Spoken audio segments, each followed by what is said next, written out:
Ferrari started off the 2022 season brilliantly, by winning 2 of the 3 opening races, but since then has really lost pace to Red Bull and Max Verstappen in particular. Putting strategy calls behind, the Ferrari seems to have good single-lap pace, whereas it's losing a lot to Mercedes and Red Bull in race pace recently. So, what is the real problem at the Ferrari camp causing all the problems, and is it fixable? Let's find out.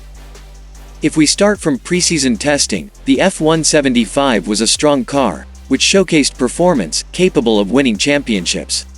Regardless of porpoising, the F175 was a very strong car which only lacked the straight-line speed of the Red Bull.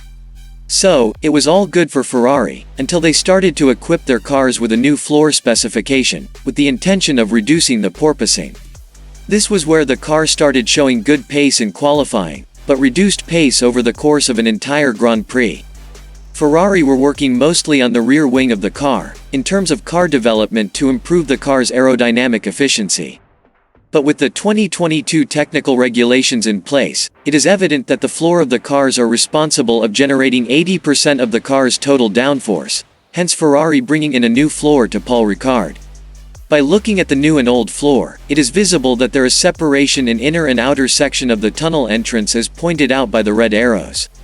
This revised floor will have more design changes not visible to cameras, but accordingly is believed to smooth the airflow under the car to reduce the bouncing effect and to improve downforce generated by the floor to gain some lap time over its rivals. At Paul Ricard, Charles Leclerc was the one to test the new floor. On the other hand, Carlos Sainz was running with the old floor, to acquire data comparisons and to observe correlation between real-life performance and CFD analysis. Ferrari were able to reduce the bouncing of the car as expected with the new floor, but a dip in overall performance of the F175 can be witnessed in terms of downforce and tire management. With the new floor, the Ferrari F175 is not able to generate required levels of downforce with different ride heights as the Red Bull's RB18 car is able to, which was demonstrated at Spa. The Ferrari is able to work at equal pace with the Red Bull on high downforce tracks, but when it comes for low downforce tracks, the car is clearly struggling, due to the new floor not able to generate required amounts of downforce with less wing angles. Also due to certain aerodynamic effect produced by the new floor, the tire degradation advantage Ferrari has had over its rival this season, has disappeared. Further expressing, the tires of the Ferrari has been overheating affecting degradation. This can be expressed by many factors such as setup and tire pressures. But with data analyzed, it can be identified that the F175 is not able to generate enough load at medium-speed corners, resulting in the car sliding and tires degrading faster. Every driver on the paddock has been complaining about bouncing and body pain at least once this season, drivers other than Ferrari drivers Charles Leclerc and Carlos Sainz. It's strange considering that the Ferrari has been the car that has been porpoising at the highest amplitude, even higher than of the Mercedes W13. Yet their drivers were not complaining about it to an extent.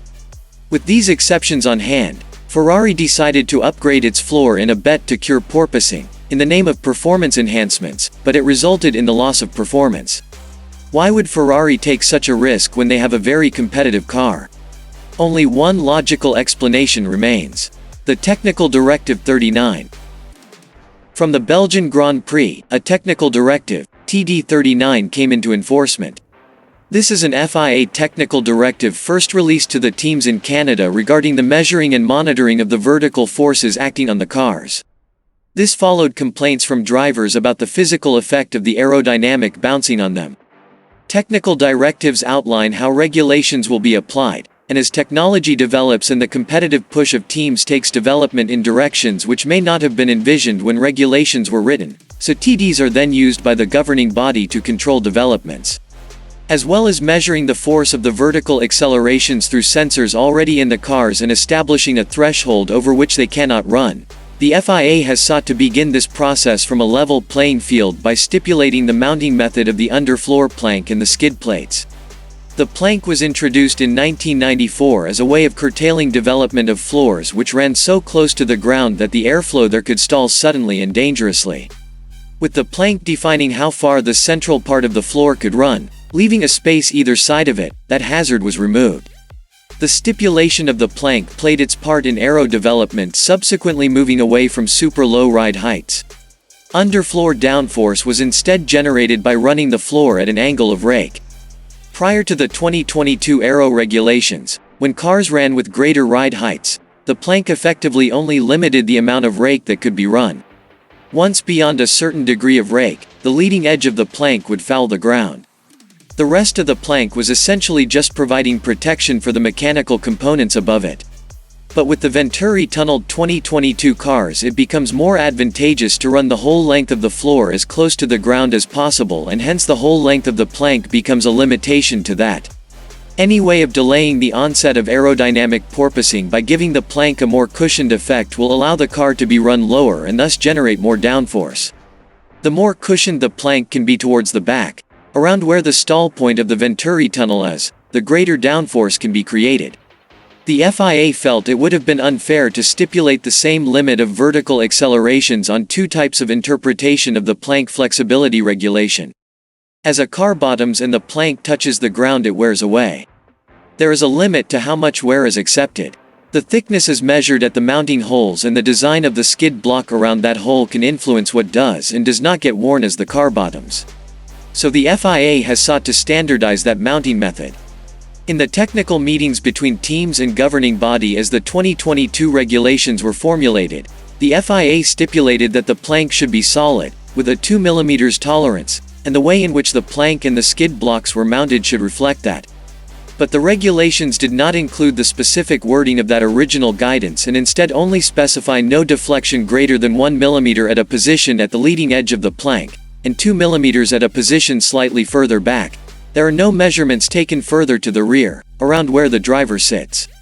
Some teams are believed to have engineered the mounting of the plank and skid block in a way that gives a degree of cushioning and lets them flex more than the intended amount, so they can be used more aggressively. The flexing of the floor can be used as a damper, which at that point absorbs the force generated by the bouncing effect. Therefore, the drivers feel less pain during a whole Grand Prix. Mercedes was the team mostly disturbed with porpoising, which led them to persuade the FIA to intervene. The intervention of the FIA brought all these details up, and it is suggested that Red Bull and Ferrari, F1 2022's top two teams, have been using this workaround to safeguard their cars. Both teams have rejected such claims of using loopholes in their car designs.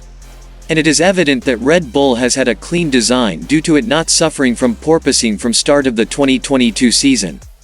But Ferrari has been suffering from porpoising, and the team bringing a new floor specification to Paul Ricard can be counted as Ferrari utilizing the loophole. And in the process of trying to fix this issue, the F175 has lost its competitive advantage over its rivals, thus bringing in new problems to the F175. Ferrari is a huge team, and they will be right on top of the issue in small time, and as Ferrari team principal, Mattia Binotto has hinted on getting the F175 to pre-Paul Ricard state. It is ensured that for 6 remaining races, we can expect the Ferrari to be competitive, on par pace with Red Bull, as it has been on the season start. But what do you guys think? Is it possible for Ferrari to make a great comeback, or will Ferrari use all their collective effort to focus on next year's car? Let us know in the comment section below.